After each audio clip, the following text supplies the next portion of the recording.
నమస్తే, welcome to VPR economics. మనం బడ్జెట్కి సంబంధించినటువంటి టెర్మినాలజీ, అదేవిధంగా బడ్జెట్ యొక్క బేసిక్స్ అనేవి డిస్కస్ చేస్తూ ఉన్నాం. దానిలో భాగంగా గత వీడియోలో మనం బడ్జెట్ యొక్క విధానములు లేదా బడ్జెట్ యొక్క రకాల గురించి డిస్కస్ చేసాం. ఇప్పుడు ఈ వీడియోలో ఆ బడ్జెట్కి సంబంధించినటువంటి లేదా బడ్జెట్ విధానంలో లేదా బడ్జెట్ రకాలను మరికొన్నిటిని ఈ వీడియోలో డిస్కస్ చేద్దాం. అందులో మొదటగా ఈ వీడియోలో మనం మొదటగా చెప్పబోయేటటువంటి ఒక రకమైనటువంటి బడ్జెట్ ఏంటంటే సంతులిత బడ్జెట్. సంతులిత బడ్జెట్ దీన్ని ఏమంటాం? బ్యాలెన్స్డ్ బడ్జెట్ అంటాం. బ్యాలెన్స్డ్ బడ్జెట్, దీన్ని సంతులిత బడ్జెట్ అంటాం. అంటే బడ్జెట్లో మనం తీసుకునేటటువంటి రాబడి వ్యయాలు ఆధారంగా బడ్జెట్ని మనం రెండు రకాలుగా విభజించడం అనేది జరుగుతుంది. అది ఒకటి బ్యాలెన్స్డ్ బడ్జెట్, రెండు అన్బ్యాలెన్స్డ్ బడ్జెట్. సంతులిత బడ్జెట్, అసంతులిత బడ్జెట్. ఈ సంతులిత బడ్జెట్ అంటే ఏంటంటే మనకి బడ్జెట్లో ఏముంటాయి? రాబోయే సంవత్సరంలో చేయబోయేటటువంటి వ్యయాలు, అదేవిధంగా రాబోయేటటువంటి ఆదాయాలు అనేవి ఉంటాయి. సో ఈ బడ్జెట్లో మనం చేయబోయేటటువంటి వ్యయాలు లేదా మనకు రాబోయేటటువంటి రాబడులు, మనం చేయబోయేటువంటి ఆదాయాలు సమానంగా ఉంటే దానిని బ్యాలెన్స్డ్ బడ్జెట్ అంటాం. అంటే బడ్జెట్లో ఉండేటటువంటి రాబడులు వ్యయాలు సమానంగా ఉంటే, రాబడులు అనేవి వ్యయాలకు సమానంగా ఉంటే దానిని బ్యాలెన్స్డ్ బడ్జెట్ అని అంటాము. మనకి బడ్జెట్లో ఏముంటాయి? రాబడులు ఉంటాయి, అదేవిధంగా వ్యయాలు అనేవి ఉంటాయి. ఏముంటాయి? రాబడులు, వ్యయాలు అనేవి ఉంటాయి. ఈ బ్యాలెన్స్డ్ బడ్జెట్లో ఈ బ్యాలెన్స్డ్ బడ్జెట్లో ఎలా ఉంటాయంటే రాబడులు అనేవి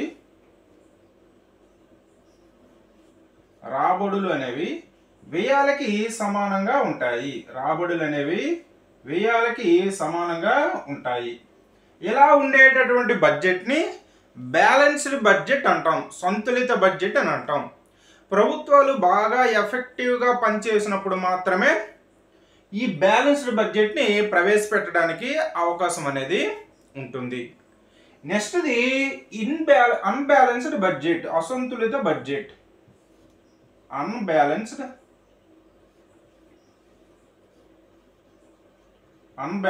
బడ్జెట్, అసంతులిత బడ్జెట్.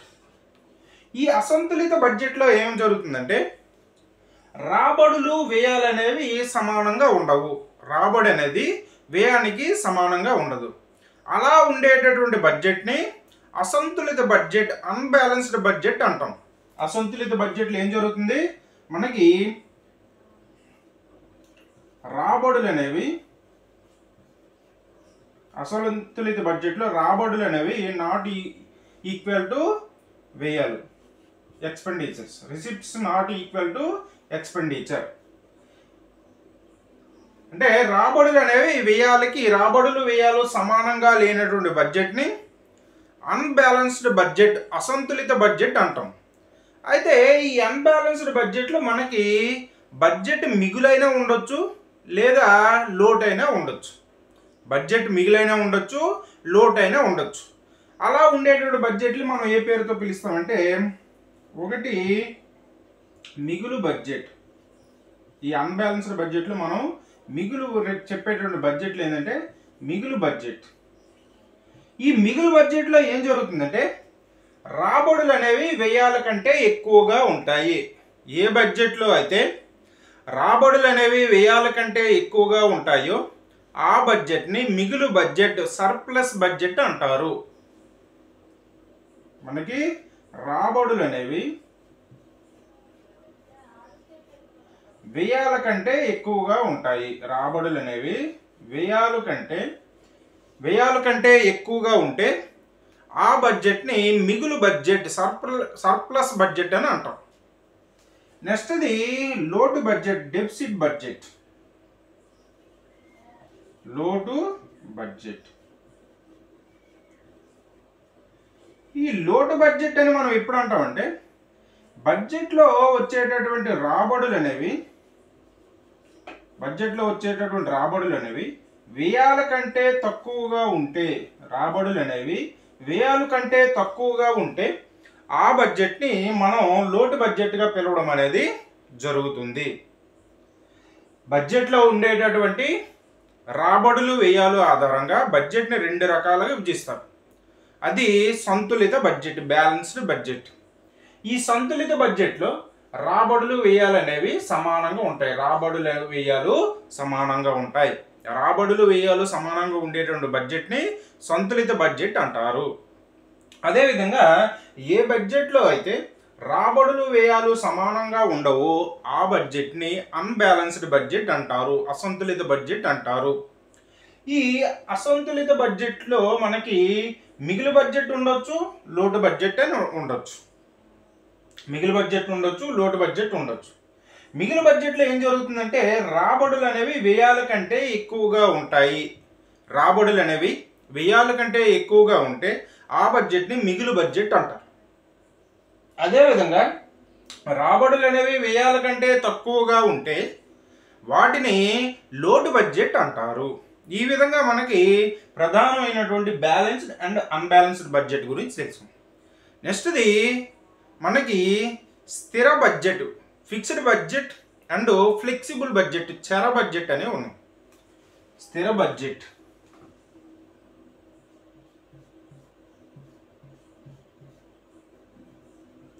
Fixed budget.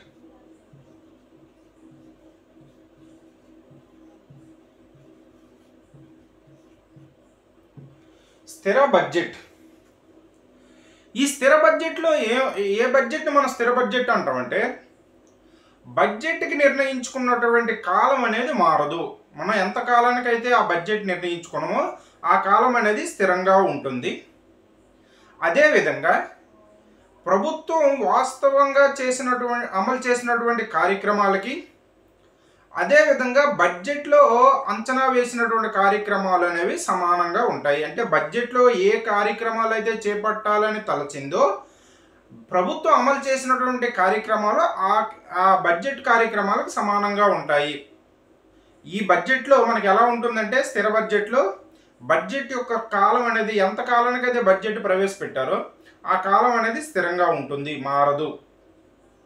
అదేవిధంగా ఆ బడ్జెట్లో చేపట్టినటువంటి కార్యక్రమాలు, వాస్తవంగా ప్రభుత్వం చేపట్టినటువంటి కార్యక్రమాలు అనేవి బడ్జెట్లో పేర్కొన్నటువంటి కార్యక్రమాలకి సమానంగా ఉంటాయి. అంటే బడ్జెట్లో ఏ కార్యక్రమాలు అయితే పేర్కొన్నారో అవే కార్యక్రమాలను పూర్తి స్థాయిలో ప్రభుత్వం అనేది అమలు చేస్తుంది. ఇటువంటి బడ్జెట్ని మనం ఏమంటామంటే స్థిర బడ్జెట్ అంటారు. స్థిర బడ్జెట్ అంటే మనకి బడ్జెట్ కాలం అనేది స్థిరం. బడ్జెట్ కాలం అనేది స్థిరం. స్థిర బడ్జెట్లో బడ్జెట్ కాలం స్థిరం. కాలం అనేది స్థిరం. అలాగే మనకి వాస్తవ కార్యక్రమాలు అనేవి బడ్జెట్లో పేర్కొన్న కార్యక్రమాలు సమానంగా ఉంటాయి. అంటే బడ్జెట్లో ఏ కార్యక్రమాలు అయితే పేర్కొన్నారో అదే కార్యక్రమాల్ని ప్రభుత్వం అనేది వాస్తవంగా అమలు చేయడం అనేది జరుగుతుంది. అటువంటి బడ్జెట్ని స్థిర బడ్జెట్, ఫిక్స్డ్ బడ్జెట్ అంటాం. నెక్స్ట్ది చర బడ్జెట్, ఫ్లెక్సిబుల్ బడ్జెట్.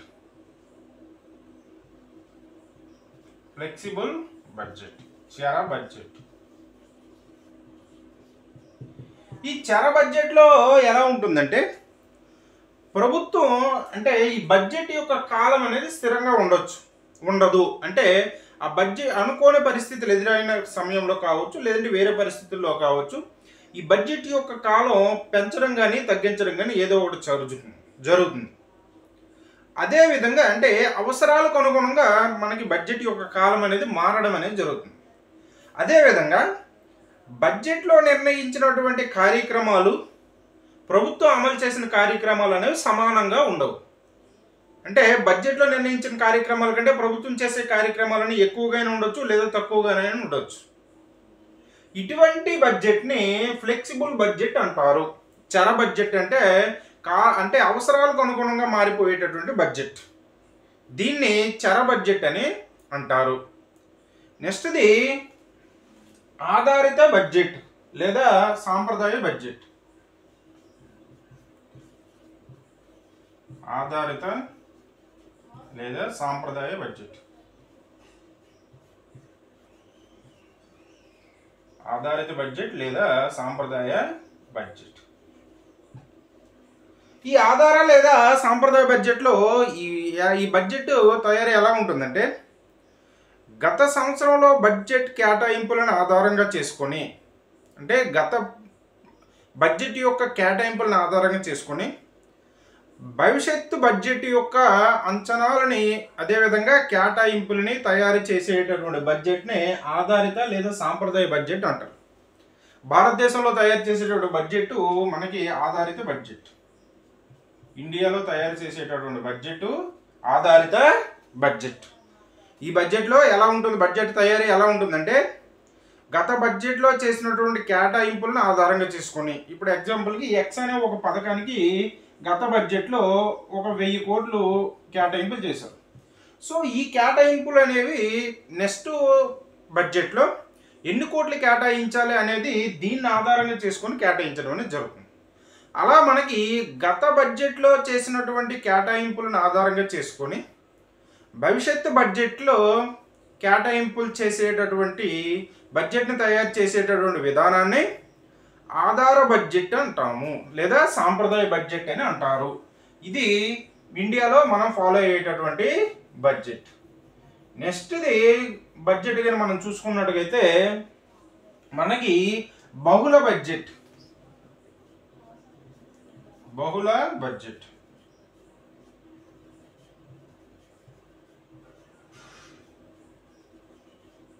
అంటే ఒకటి కంటే ఎక్కువ బడ్జెట్లు ప్రవేశపెట్టే విధానాన్ని మనం బహుళ బడ్జెట్ అంటాం. ఇండియాలో మనకి 1924 నుంచి మనం సాధారణ బడ్జెట్ని, 1924 నుంచి సాధారణ బడ్జెట్ని, అదేవిధంగా 1924 నుంచి రైల్వే బడ్జెట్ని కూడా ప్రవేశపెడతాం. రైల్వే బడ్జెట్ కూడా 1924 నుంచి అక్వర్త్ కమిటీ సూచనల మేరకు మనం 1924 నుంచి ఈ రైల్వే బడ్జెట్ని సపరేట్ చేసి సాధారణ బడ్జెట్, రైల్వే బడ్జెట్ 2 బడ్జెట్లు ప్రవేశపెట్టాం. ఈ విధంగా పెట్టేటటువంటి దాన్ని బహుళ బడ్జెట్ అంటారు. ఒక బడ్జెటే ప్రవేశపెట్టేదాన్ని ఏక బడ్జెట్ అంటారు. సో ఆ తర్వాత మరలా మనకి 2017 నుండి ఈ రైల్వే బడ్జెట్ని రద్దు చేసి మనం దీన్ని సాధారణ బడ్జెట్లో విలీనం చేసేయడం అనేది జరిగింది. సాధారణ బడ్జెట్లో విలీనం బిబేక్ దేబ్రాయ్ కమిటీ సూచనల మేరకు 2017లో రైల్వే బడ్జెట్ని సాధారణ బడ్జెట్లో విలీనం చేసేయడం అనేది జరిగింది. ఆ విధంగా ఒక బడ్జెట్ మాత్రమే ప్రవేశపెడితే దాన్ని ఏక బడ్జెట్ అని, ఒకటి కంటే ఎక్కువ బడ్జెట్లు ప్రవేశపెడితే బహుళ బడ్జెట్ అంటారు. అదేవిధంగా ఈ బహుళ బడ్జెట్ కానీ చూసుకున్నట్టుగైతే మనకి కర్ణాటకలో వ్యవసాయ బడ్జెట్ని 2011-12లో వ్యవసాయ బడ్జెట్ని ప్రవేశపెట్టారు. అంటే సాధారణ బడ్జెట్ అదేవిధంగా వ్యవసాయ బడ్జెట్ను కూడా ప్రవేశపెట్టారు. అదేవిధంగా ఏపీలో కూడా మనకి 2013-14లో దీన్ని వ్యవసాయ బడ్జెట్ను కూడా ప్రవేశపెట్టడం అనేది జరిగింది. ఈ విధంగా బహుళ బడ్జెట్ అంటే ఒకటి కంటే ఎక్కువ బడ్జెట్లు ప్రవేశపెట్టింది. అంటే సాధారణ ఇండియాలో 1924 నుంచి రైల్వే బడ్జెట్, సాధారణ బడ్జెట్ అనే 2 బడ్జెట్లు ప్రవేశపెట్టారు. తర్వాత ఈ విధంగా ప్రవేశపెట్టే బడ్జెట్ని బహుళ బడ్జెట్ అంటారు. అదే మనకి దీని తర్వాత ఏక బడ్జెట్, దీనికి ఆపోజిట్ ఏక బడ్జెట్. ఏక బడ్జెట్ అంటే ఒకే బడ్జెట్ ప్రవేశపెట్టేటటువంటి విధానం. మనకి మరలా 2017 నుండి ఇండియాలో మనకి ఏక బడ్జెట్ అనేది ప్రవేశపెట్టడం అనేది జరిగింది. అంటే బహుళ బడ్జెట్ అంటే ఒకటి కంటే ఎక్కువ బడ్జెట్లు సాధారణ బడ్జెట్తో పాటుగా మిగతా బడ్జెట్లు కూడా ప్రవేశపెడితే దాన్ని బహుళ బడ్జెట్ అంటాం. అలా కాకుండా అన్ని బడ్జెట్లు ఒకే బడ్జెట్లో మిక్స్ చేసి మనం ఒకే బడ్జెట్ని ప్రవేశపెడితే దాన్ని ఏక బడ్జెట్ అని అంటారు. అదేవిధంగా మిగతా బడ్జెట్లు కానీ మనం చూసుకున్నట్టుగైతే కుంటిబాతు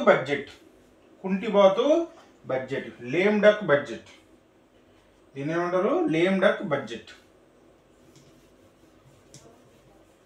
సంవత్సరంలో కొంతకాలానికి మాత్రమే తయారు చేసుకునేటటువంటి బడ్జెట్ని కుంటిబాతు బడ్జెట్ అంటారు. ఈ బడ్జెట్లో పేర్కొన్నటువంటి రాబడులు వ్యయాలు అనేవి సంవత్సరంలో కొంతకాలానికి మాత్రమే పరిమితమై ఉంటాయి. నెక్స్ట్ది కుంటిబాతు budget, lame duck budget. Lame duck budget, కుంటిబాతు బడ్జెట్ అంటారు. ఈ కుంటిబాటు బడ్జెట్లో ఏంటంటే సంవత్సరంలో కొంతకాలానికి మాత్రమే బడ్జెట్ అనేది తయారు చేసుకోవడం అనేది జరుగుతుంది. సంవత్సరంలో కొంతకాలానికి మాత్రమే ఈ పరిమితమయ్యేటటువంటి బడ్జెట్ని కుంటిబాతు బడ్జెట్ అంటారు. అంటే మనం ఒక బడ్జెట్ని సంవత్సరం కాలానికి తయారు చేసుకుంటాం, దాన్ని వార్షిక బడ్జెట్ అంటాం. అలా కాకుండా సంవత్సరంలో కొంతకాలానికి పరిమితమయ్యేటటువంటి బడ్జెట్ని కుంటిబాతు బడ్జెట్ అంటాం. ఈ కుంటిబాతు బడ్జెట్లో ఎలా ఉంటుందంటే ఈ బడ్జెట్లో పేర్కొన్నటువంటి రాబడులు వ్యయాలు అనేవి సంవత్సరంలో కొంతకాలానికి మాత్రమే అవి వర్తిస్తాయి. అలా ఉండేటటువంటి బడ్జెట్ని కుంటిబాతు బడ్జెట్ లేదా లేమ్ డక్ బడ్జెట్ అని మనం పిలవడం అనేది జరుగుతుంది. నెక్స్ట్ది అనుబంధ బడ్జెట్, సప్లిమెంటరీ బడ్జెట్. అనుబంధ బడ్జెట్,